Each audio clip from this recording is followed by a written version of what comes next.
Picture this. I'm lying in a coma after my helicopter crashed into the ocean. The doctors say, one emergency brain surgery, $1,200,000 gives me a fighting chance.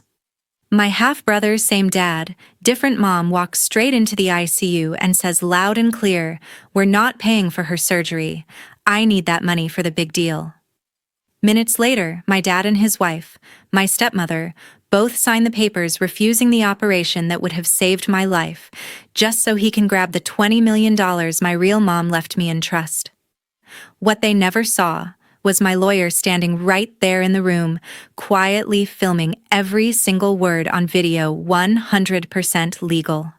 I'm Devon Whitaker, 31 years old. When I opened my eyes from that coma, I didn't say a thing to any of them. Instead, in the next 12 hours, I made sure my half-brother and everyone who signed those papers lost everything they ever cared about. If you're watching this, smash the subscribe button and turn on notifications right now, because this one is wild from start to finish. Drop a comment and tell me where you're watching from. I read them all. Everything started 3 months before the crash when I finally saw who my half-brother really was. 3 months earlier, in the boardroom of Whitaker Prime Steakhouse's headquarters in Dallas, the air felt thicker than the ribeye smoke from our kitchens. Connor, my 28-year-old half-brother, slid another thick stack of documents across the polished mahogany table for the 5th time in 7 weeks.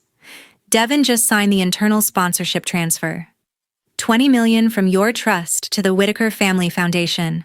It's clean, tax-deductible, and makes us look like saints to every investor watching. I didn't touch the pen. I'd already seen 4 earlier versions of the exact same request, each with a different date, different offshore account numbers, and the same fake letterhead. I slid the papers back toward him. I'm not signing anything until an independent auditor shows me where every single dollar is actually going. Pamela, Dad's second wife, and Connor's biological mother immediately jumped in, voice dripping with that syrupy concern she only used when cameras or money were involved. Devon, honey, you're being ridiculous. Connor has poured his heart into this foundation. Children in low-income school districts are finally getting real protein on their plates because of him. You want to stand in the way of that?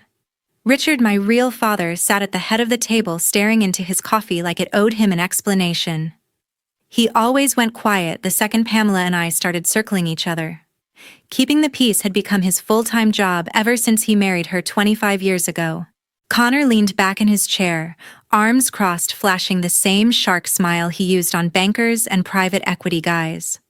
Come on, sis. The Texas-Oklahoma acquisition is $480 million locked and loaded. Banks are breathing down my neck for cash collateral. Your trust is just sitting there doing nothing. Be part of the legacy or step aside. I opened my laptop and turned the screen so all 3 of them could see the spreadsheet I'd spent the last 3 nights building.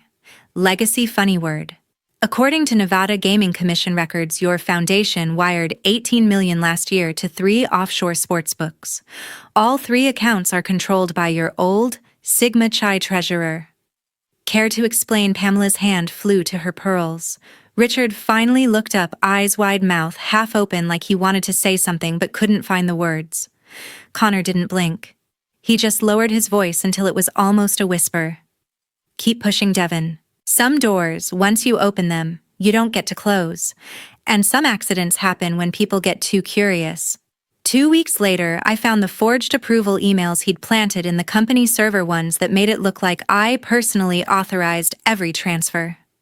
I cornered him in the underground parking garage at 2 a.m. after he thought everyone had gone home.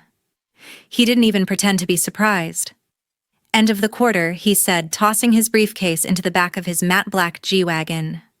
After that, I don't ask anymore. I just take. Pamela started showing up at my downtown loft, uninvited always, with some new baked good and the same script. Your brother is drowning, Devon. The banks want $20 million in cash collateral tomorrow, or the entire Texas deal collapses. He's doing this for the family name. Don't destroy everything your father built because you're jealous of Connor's vision. Richard sent one single text that night. Please don't tear the company apart over this. We can fix it together. I stopped taking their calls. I hired the best forensic accounting team in Dallas instead. By the time I had the full report bound and sitting on my desk, I knew Connor had already bled $9 million out of shell companies and fake vendors. He was now less than 60 days from missing the biggest acquisition in company history, and the only remaining pot of money he could legally grab was the $20 million trust my real mother had locked up tight money that only released if I was declared permanently incapacitated or dead before age 35. I scheduled an emergency board call to present the evidence. Connor somehow got wind of it and convinced Richard to postpone the meeting until emotions cool down. Pamela left 17 voicemails in one day, alternating between tears and threats. Richard showed up at my door himself, looking 10 years older than he had a month earlier, begging me to give Connor one more chance. I told him no. I told him the evidence was going to the SEC and the banks the next morning. That was the last conversation I ever had with my father while I was still conscious. The next day, I boarded the company helicopter for a routine site survey over the Bahamas' new location for a flagship beachfront steakhouse we'd been planning for 2 years. I buckled in, looked down at the turquoise water, and actually smiled for the first time in weeks. I thought the worst thing my half-brother could do was destroy the company. I had no idea he was already planning to destroy me. That afternoon, I boarded the company helicopter to the Bahamas, headset on tablet open, to the new beachfront renderings, completely unaware the pilot had just taken a $50,000 wire transfer routed through a shell company in Aruba. 47 minutes after takeoff, the tail rotor failed. The last thing I remember is the ocean rushing up to meet us.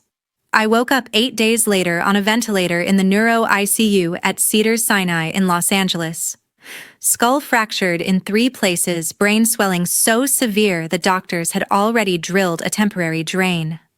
Dr. Nicole Brooks, the attending neurosurgeon, told the nurses, my chances were maybe 65% with immediate surgery, $1,200,000 non-negotiable cash upfront because the company insurance policy was suddenly under review. Connor and Pamela landed on the hospital's rooftop helipad less than 4 hours after the crash. Connor still wearing the same navy suit he'd had on when I left Dallas, Pamela, clutching a Hermes bag like it was armor. Richard arrived an hour later, face gray tie loosened, looking like he'd aged a decade on the flight. Ethan Walsh, my personal attorney for the last 9 years, was already waiting in the family consultation room when they walked in. He'd flown commercial from Austin the second the Coast Guard notified the company. He greeted them politely, phone in one hand, small 4K camera already rolling in his jacket pocket, fully legal under California's one-party consent law, because I had signed a medical power of attorney addendum giving him recording rights in any room where my care was discussed. Connor didn't waste time. He pulled Dr. Brooks's cost estimate from the printer and waved it in front of Richard. $1.2 million just to maybe keep her breathing. Dad, she's brain dead on these scans. You saw the EEG, flat lines everywhere. Pamela started crying on cue loud enough for the hallway to hear. Richard, we can't let her suffer like this. She wouldn't want machines keeping her body alive. We have to think about quality of life. Richard kept staring at the MRI films on the light box, hands shaking. Ethan stayed silent, camera capturing every angle. Connor lowered his voice, but not enough. Dad, the banks closed the Texas deal in 12 days. They need the $20 million cash collateral by next Friday, or the whole $480 million acquisition dies. Her trust unlocks the second she's declared permanently incapacitated. It's what she would want to save the company her mother loved. Richard whispered something I couldn't hear through the glass. Pamela grabbed his arm. Sign the refusal, Richard. It's merciful. We'll tell the press it was a tragic accident and the family is pulling together. Dr. Brooks came back in, face tight. Mr. Whitaker, I need a decision in the next 2 hours or we lose the surgical window. After that, even if you change your mind, the swelling will be irreversible. Connor slid the refusal of treatment form across the table like he'd rehearsed it 100 times. 2 pages already highlighted where the signatures went. Richard picked up the pen. His hand hovered. Pamela put her hand over his and guided it down. He signed first. She signed second, tears still streaming, mascara perfect. Ethan never moved. Never spoke. The camera caught Connor's small, satisfied smile the moment the pen left the paper. Dr. Brooks took the form, looked at it for a long second, then at Ethan.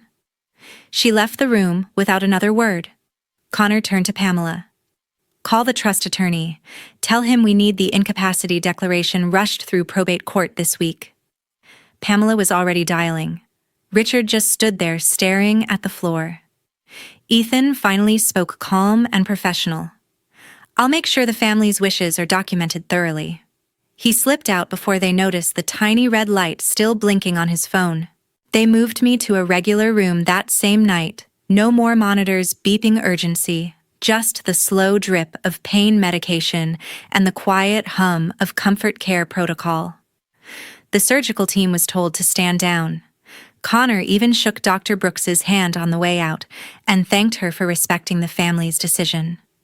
I was still deep under tubes down my throat, pressure bolt in my skull, but somewhere in the darkness I felt the shift. Like the temperature in the room dropped 20 degrees, the second those signatures dried. The next morning, against all odds, I opened my eyes. The room was dim, monitors beeping slow and steady. My head felt like someone had poured concrete inside it, but the fog was lifting faster than anyone expected. Dr. Nicole Brooks rushed in, shining a light into my pupils, asking me to follow her finger. I blinked, stared past her, and let my face go completely blank. Richard was the first one through the door, eyes red, shirt wrinkled from sleeping in the vinyl chair. He grabbed my hand. Devon, baby, can you hear me? I turned my head, slowly frowned like I was trying to place a stranger, then pulled my hand away. Who are you? Pamela appeared behind him, clutching a bouquet of white roses. She gasped. She doesn't recognize her own father. Connor stepped in last, arms folded, watching me like a chess player who just saw an unexpected move. I let my eyes drift over all three of them, confused, scared, exactly the way a severe traumatic brain injury patient would. I mumbled numbers, random dates, asked what year it was, then started crying because I couldn't remember my own name. Dr. Brooks ordered immediate cognitive testing. The results were devastating on paper: profound short-term memory deficits, partial facial blindness, severe executive function loss. Exactly what Connor needed. That same afternoon, Blake Morrison walked in, my ex-fiancé, the one I'd ended things with 6 months earlier, when I caught him texting Connor about getting her out of the way. He still had visitor privileges on the old list. He kissed my forehead, told me how worried he'd been, then turned to Connor in the hallway where he thought I couldn't hear. She's gone, man. You can see it in her eyes. Whatever fire she had, it's out. Do what you have to do. I'm not waiting around for a vegetable. Connor clapped him on the shoulder. Appreciate the honesty, bro. We'll take care of her, trust me. I kept my breathing, even eyes half closed, tears sliding perfectly on cue. When the nurse stepped out for 5 minutes, I tapped the side of my Apple Watch Ultra 3 times, long, short, long, the emergency code Ethan and I had set up years ago when Connor first started getting aggressive. 30 seconds later, the watch vibrated once, message received. Ethan appeared an hour later, pretending to be a hospital patient advocate. He stood at the foot of my bed, asked routine questions about comfort level pain management. While Pamela fussed with the flowers, he leaned over the rail and slipped a tiny wireless earpiece into my ear, smaller than a hearing aid. He whispered so low only I could hear, I have 63 minutes of crystal clear 4K video. They signed the refusal. We're locked and loaded. Your move. I gave the tiniest nod, then immediately started rambling about a childhood dog that never existed. That night, Connor brought in a court-appointed guardian ad litem who just happened to be his fraternity brother's cousin. They ran more tests. I called the examiner Mommy once, asked where my crayons were, and tried to eat the laminated name badge. The report was rushed: patient exhibits childlike cognition, unable to manage finances or medical decisions. Richard sat by my bed holding my hand, apologizing over and over, telling me everything would be okay, that Connor would handle the company and keep me safe. I squeezed his fingers once weakly, then asked if Santa was coming soon. Pamela posted a tearful Instagram story about our family's heartbreaking journey and got 2 million views in 6 hours. Blake sent flowers with a card that said, "Get well soon, stranger." I had the nurse read it to me out loud while I smiled vacantly. Every time they left the room, Ethan's voice came through the earpiece updates on probate filings, bank deadlines, press statements Connor was preparing. I answered by tapping Morse code on the watch when no one was looking. Keep the video sealed. Wait for the signing ceremony. Make it public. Make it hurt. 10 hours after I first opened my eyes, I had already turned myself into the perfect helpless victim, exactly what they wanted the world to see.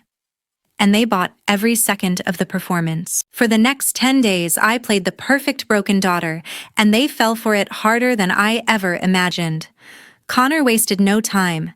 Day 2 after I woke up, he brought in a private neuropsychiatrist from Beverly Hills who charged $25,000 for a 4-hour evaluation and owed Connor a favor from a Vegas weekend neither of them ever talked about.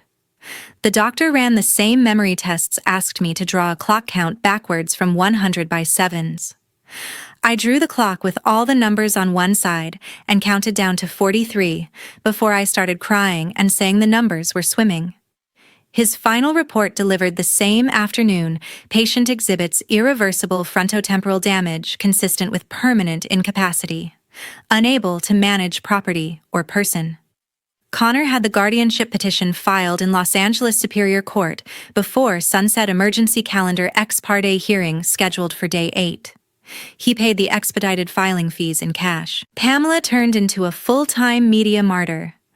Every morning she sat outside the hospital in designer athleisure, no makeup except perfectly smudged eyeliner, giving exclusive interviews to every network that would point a camera at her.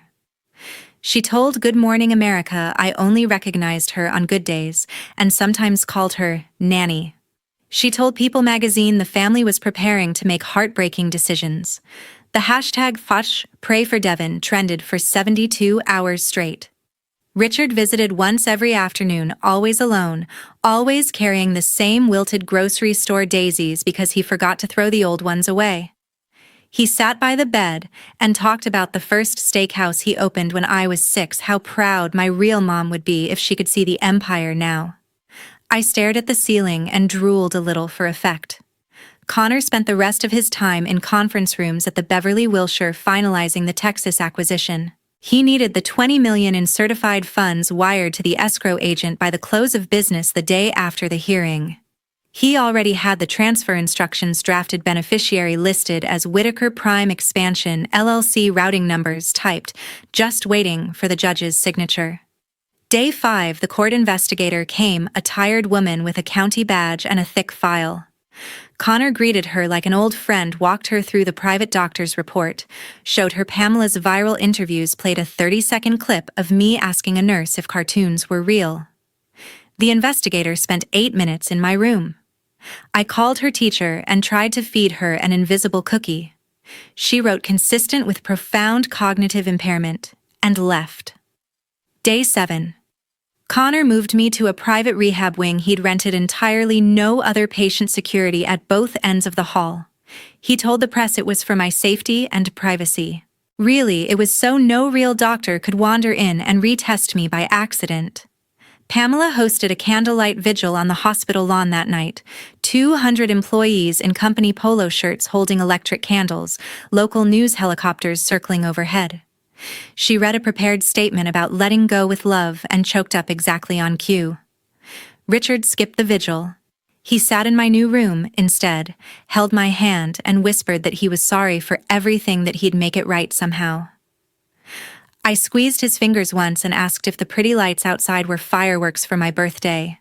Connor walked in right after, phone in one hand, final escrow amendment in the other. He told Richard the hearing was locked for 9 a.m. tomorrow. The judge had already indicated approval based on the filings. All that was left was the signature and the wire. He looked down at me lying there, eyes unfocused, mouth slightly open, and smiled the biggest smile I'd ever seen on his face. "Almost home free," he said under his breath. That night, the earpiece buzzed one last time.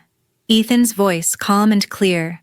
Judge signed the temporary order at 4:57 p.m., permanent hearing scheduled for the morning of the signing ceremony. They're bringing you to the hotel as the family's feel-good photo op. I'll be in the front row. 12 hours, Devon. Then we end this. I closed my eyes, slowed my breathing, and waited. The night before the massive acquisition signing, Connor showed up at the rehab wing with a garment bag and the biggest grin I'd ever seen on him. He laid a custom blush pink silk dress across the foot of my bed, the exact shade the PR team said photographed soft and hopeful on camera. Next to it, he placed a pair of low nude heels and a diamond tennis bracelet that used to belong to my real mother. "Tomorrow's the big day, sis," he said, voice dripping with fake warmth. The Texas partners are old-school family guys. They want to see we stick together no matter what. You're going to sit front row, smile pretty, and wave when they call your name. Easy. I tilted my head, stared at the dress like I'd never seen fabric before, then clapped my hands once and giggled. Connor laughed, actually laughed, and patted my cheek. "That's my girl." 10 minutes on stage and the banks release the final $200 million in credit. We close the deal, save 48 restaurants, and keep 10,000 employees working. "You're the hero." Pamela swept in right after with a professional makeup artist and hairstylist she'd hired for the occasion. They spent 2 hours curling my hair into loose waves, painting my face in soft neutrals, turning me into the perfect tragic princess. Pamela kept dabbing her eyes with a tissue for the photographer she'd allowed into the room, just for behind-the-scenes family content. Richard stood in the corner the whole time, hands in his pockets, looking like he wanted to disappear. When Pamela asked if I looked beautiful, he managed a weak nod and said, "She looks just like her mother." Connor had a luxury Sprinter van waiting downstairs at 6:30 the next morning, paparazzi already tipped off and lined up outside the hospital entrance. He wheeled me out himself, waving to the cameras, shouting, "Thank you for the prayers, she's a living miracle." Flashes went off like fireworks. I lifted one hand in a slow, shaky wave and smiled the vacant smile I'd practiced for days. The ride to the Beverly Wilshire took 20 minutes. Connor spent the entire time on the phone confirming the morning schedule: red carpet arrivals at 8, press conference at 8:30, signing ceremony at 9 sharp, live stream to every financial network in the country. He ended the last call with "Tell escrow the 20 million hits at 9:05. We're golden." He hung up and turned to me. "You ready to make history, Devon?" I nodded slowly, eyes wide, then pointed out the window at a billboard and asked if the cow on it was real. He chuckled and ruffled my hair. "You're perfect." The grand ballroom was already packed when we rolled in the service entrance. 250 investors, bankers, Texas rancher partners in 10-gallon hats and custom boots, every major food industry reporter on the coast. A massive stage dominated the front, 2 oversized chairs waiting for the signing cameras on cranes sweeping the room. Connor had my wheelchair positioned dead center in the front row, a small Whitaker Prime logo blanket draped over my lap for branding. Pamela sat to my left, clutching my hand for the cameras. Richard took the seat on my right, but kept his eyes on the floor. Connor took the stage for the warm-up speech, voice booming, telling the room how the Whitaker family had overcome unimaginable tragedy to close the biggest deal in steakhouse history. He gestured toward me. "And none of this would be possible without the strength of my incredible sister Devon, who's here with us today, against all odds." The room erupted in applause. Cameras zoomed in. I lifted my hand again. Slow wave, shy smile. Connor beamed. He truly believed he had won. The morning of the signing, the grand ballroom was packed with 250 investors, a dozen live television crews, and every financial reporter west of the Mississippi. Connor strode to the podium one final time, gold pen in hand, ready to sign the $480 million acquisition papers. The Texas partners sat on stage behind him, 10-gallon hats off, smiling like they'd already cashed the check. Connor raised the pen high. Before we make history, I want to thank my family for their unbreakable support, especially my sister Devon, who's here with us today, as living proof that Whitakers never quit. He turned toward me, arms wide, expecting another slow wave. I gripped the arms of the wheelchair, pushed myself up, and stood. The room went dead silent. I took one step forward, then another, heels steady, eyes sharp. Connor's smile froze halfway. Pamela's hand flew to her mouth. Richard looked like he'd seen a ghost. I walked straight to the stage, climbed the 3 steps without help, and took the microphone from the stunned moderator. "Good morning, everyone," I said, voice clear. Strung nothing like the childlike whisper they'd heard for 10 days. "My name is Devon Whitaker, and I'm not brain damaged. I never was." Gasps rippled through the crowd. I nodded to Ethan Walsh in the front row. He pressed play on the laptop wired to every screen in the room. The 63-minute 4K video began. Connor's voice filled the ballroom crystal clear. "We're not paying for her surgery. I need that money for the big deal. Her trust unlocks the second she's declared permanently incapacitated." Pamela on screen guiding Richard's hand. "Sign the refusal." "Richard. It's merciful." Richard's pen hitting the paper. The camera caught Connor's satisfied smirk the moment the signatures were done. The Texas lead partner stood up first. He looked at his team, shook his head once, and ripped the contract in half right there on stage. "We don't do business with people who try to murder their own blood for escrow money. Deal's off." Phones started blowing up across the room. Within 90 seconds, the ticker on CNBC flashed red. Whitaker Prime shares halted. Down 52% pre-market. Connor lunged for the laptop. 2 off-duty LAPD officers moonlighting as event security grabbed him before he took 3 steps, pinning his arms behind his back. He screamed my name like a curse. I leaned into the microphone one last time. "Connor, Pamela. Richard, you chose $20 million over my life. Today, the world sees exactly what that choice cost you." I dropped the mic. It hit the stage with a thud that echoed longer than any applause ever could. Within the next 12 hours, everything they loved was gone. Connor was arrested in the hotel parking garage at 2:17 p.m. Federal agents and windbreakers walked him past the same paparazzi who'd cheered him that morning. Charges: securities fraud, wire fraud, money laundering. 6 years federal prison, no parole. He never looked up once. Pamela lost every share she owned by 4:00 p.m. The board voted emergency removal, citing moral turpitude clauses. By 6:00 p.m., movers were already boxing her designer handbags in the Bel Air mansion she no longer owned. She left in a rented Toyota, sunglasses on, no cameras allowed. Richard showed up at my new condo at 8:42 p.m. Security called up. I watched him on the lobby monitor, shoulders collapsed, holding a single manila envelope. He begged the guard for 5 minutes, just 5. I told them to send him away. The envelope, photos of me as a child, apology letters, house keys, was left at the desk. I had it shredded without opening. At 10:05 p.m., I signed the papers creating the Margaret Whitaker Medical Trust, $20 million locked and loaded, dedicated to covering emergency surgeries for accident victims whose families can't afford the bill. First grant approved before midnight, a 19-year-old kid in Houston who needed the exact same brain procedure they'd refused me. By midnight, every major network had the full video. Stock closed down 68% after hours. The Texas deal was dead. 48 restaurants would stay independent. 10,000 employees kept their jobs because the company no longer carried Connor's poison. I blocked every number, deleted every email, changed every lock. Richard, Pamela, Connor gone. Not my family anymore. Never again. Blood doesn't automatically make someone family. Real family are the ones who choose to protect you, not the ones who sell you for escrow money. That was the last time I ever spoke their names.